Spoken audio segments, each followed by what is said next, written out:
एकनाथ शिंदेंनी काँग्रेस नको म्हणून गुवाहाटीचा प्रवास केला आणि आता त्याच एकनाथ शिंदेंचे काँग्रेस नेत्यांसोबतचे फोटो बॅनरवर झळकलेत असं ट्विट करत अंबादास दानवेंनी टीकास्त्र तोडलं। आणि ज्या नगर परिषदेचं हे ट्विट होतं, जे बॅनर होतं, तिथं आपण आहोत। शिवसेना काँग्रेस इथं एकत्र लढते, अध्यक्षपदाचे उमेदवार आपल्यासोबत आहेत। अंबादास दानवेंनी शिवसेनेवर टीका केली की काँग्रेस नको होती, मग हे कसं चालतं? तुमच्या युतीवर प्रश्नचिन्ह उपस्थित केलं। कसं आहे, ह्या गावाचं राजकारण समजून घेणं गरजेचं आहे। मागच्या नगरपालिकेमध्ये इथं भाजप आणि काँग्रेसची युती होती। ह्यावेळेस आम्ही शेवटच्या वेळेपर्यंत महायुती व्हावी यासाठी आम्ही प्रयत्न करत होतो, पण ऐन टायमाला इथं ती युती फिसकटली। वेगवेगळे कारणं होती त्याला। जर का या जिल्ह्याचं बघितलं, धाराशिवमध्ये तेच झालं आहे, मुरुममध्ये तेच झालं आहे आणि उमरग्यामध्ये तशीच परिस्थिती होती। पण ऐन टायमाला आम्ही सर्व समविचारी नागरिक सर्वजण एकत्रित येऊन, सर्व मित्रपक्ष, शिवसेना असेल, काँग्रेस असेल, लवजी शक्ती सेना असेल, रयत क्रांती पक्ष असेल आणि इतर सामाजिक संघटना, आम्ही सगळेजण एकत्रित येऊन ही पॅनल बनवलेलं आहे आणि ह्या पॅनलला आम्हाला चांगला भरभरून प्रतिसाद मिळत आहे आणि या पद्धतीने आम्ही या निवडणुकीला सामोरे जात आहोत। पण अंबादास दानवे टीका करत आहेत तुमच्या पॅनलवर। त्यांचं काम आहे टीका करणं, त्यांना आमचीच अडचण होते। जर त्यांना ह्या निवडणुकीमध्ये निकाल काय लागणार आहे असं त्यांना कळतं आहे। उबाटाचा या निवडणुकीमध्ये धुराळा उडणार आहे, म्हणून ते आमच्यावरती बाकीचं राज्याचं राजकारण सोडून या शहरावरती लक्ष ठेवून याच्यावरती टीका करत आहेत। पण मित्रपक्ष तुमचा खरं तर भाजप आहे, तुम्ही युतीत आहेत सगळीकडे, का फिसकटली युती नेमकी? जर का आपण बघितलं, तेच म्हणतोय आम्ही की इथं सन्मानपूर्वक जागेचं वाटप होत नव्हतं। आमचं होतं की समान जागा वाटप व्हायला पाहिजेत। ही कार्यकर्त्यांची निवडणूक आहे। आमच्या पक्षातील देखील कार्यकर्त्यांना जास्तीत जास्त संधी मिळाव्यात यासाठी आमचा प्रयत्न होता। कुठेतरी आम्हाला ते कमी लेखण्याचा प्रयत्न करत होते, म्हणून आम्ही त्या गोष्टीवरती आम्ही राजी झालो नाही, म्हणून ही युती तुटलेली आहे। काँग्रेससोबतची युती करताना काही वरिष्ठांशी चर्चा झाली होती का स्थानिक पातळीवरच निर्णय झाला? हा स्थानिक पातळीवरती निर्णय झाला। आम्ही शेवटच्या क्षणापर्यंत आम्ही पक्षश्रेष्ठींना कळवत होतो की महायुती येण्याला काय काय अडचण होत आहेत। शेवटी त्यांनी म्हणले की जे तुमच्या निर्णय क्षमतेमध्ये आहे ते तसं तुम्ही त्या पद्धतीने स्थानिक लेवलवरती निर्णय घ्या, आणि म्हणून तसं स्थानिक पातळीवरती निर्णय घ्या म्हटल्यामुळे आम्ही या आघाडीसाठी आम्ही पुढाकार घेतला। शिवसेनेचे सहसंपर्क प्रमुखही आपल्यासोबत आहेत। खरं तर भाजप सेना ही युती तुमची युती तर फिसकटली, परत तुम्ही काँग्रेससोबत नवी युती केली, का बरं हे असं सगळं?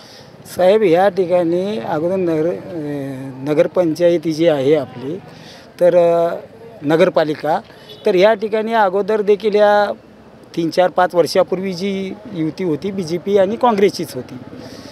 तर या ठिकाणी BJPशी हात मिळवणीसाठी 4 पावलं पुढे गेले तर 2 पावलं आम्ही मागे जाऊ आणि युती समसमान सर्वांना जागा आटोप झालं पाहिजे, ही भूमिका आमची आजही आणि त्या दिवसापासूनची होती। पण BJP ही मानायलाच तयार नाही आणि स्थानिक लेवलला लोकांचं, सर्व नागरिकांची इच्छा झाली, जर आम्हाला संधी नाही कार्यकर्त्याला तर आम्ही झेंडेच हातात घेऊन फिरायचे का? ह्या भूमिकेतून आमच्या सर्व कार्यकर्त्यांनी एकत्र आले। ते म्हणाले की आम्हाला समसमान जागा असेल तरच आम्ही BJPवर युती करू, जर आम्हाला जागा मिळत नसेल तर आम्ही त्यांचा प्रचार करत फिरायचं का? म्हणून हा निर्णय घ्यावा लागला। अंबादास दानवेंनी ह्याच्यावर टीका केली, पार तुमचं गुवाहाटीचा दौऱ्यापासून नाकाने कांदे सोलण्यापर्यंतची टीका आहे ती सगळी। साहेब, अंबादास दानवेला कुठलंही सभागृह राहिलेलं नाही आणि जे ते काँग्रेसबरोबर युती करू शकतात, आता आजच्या स्थितीला वरच्या लेवलला काँग्रेसबरोबर युती ते चालते का? जर तळागाळातल्या या उमरगा परिसरामध्ये जर सर्व पक्षी येऊन जर निवडणूक लढवत असतील तर त्यामध्ये दुमत काय? जर या ठिकाणी त्यांचं टीकेचा टोन असा आहे की तुम्हाला काँग्रेस नको होती, मग इथं का चालते? तुमचे पालकमंत्री असतील, उपमुख्यमंत्री असतील, यांच्याशी काही चर्चा झाली नाही? पालकमंत्री आणि आपले मुख्य नेते एकनाथ शिंदे साहेबांचंही म्हणणं तेच होतं की 100% युती झालीच पाहिजे, ते युती धर्म पाळलाच पाहिजे। पण युती धर्म पाळत असताना इथल्या स्थानिक लेवलचे जे नेते BJPचे आहेत ते मान्य करायलाच तयार नाहीत। लास्ट स्टेपपर्यंत फॉर्म भरेपर्यंत होकार दिला नाही की समसमान जागा, एखाद्या जागा इकडे तिकडे झालं तरी चालतील, एवढी आमची भूमिका होती। पण BJP ऐकायला तयार नाही। 7-8 जागा सोडायला म्हणजे एवढ्या खालच्या पातळीला गेले की शहेनशाह म्हणजे आम्हीच आहे।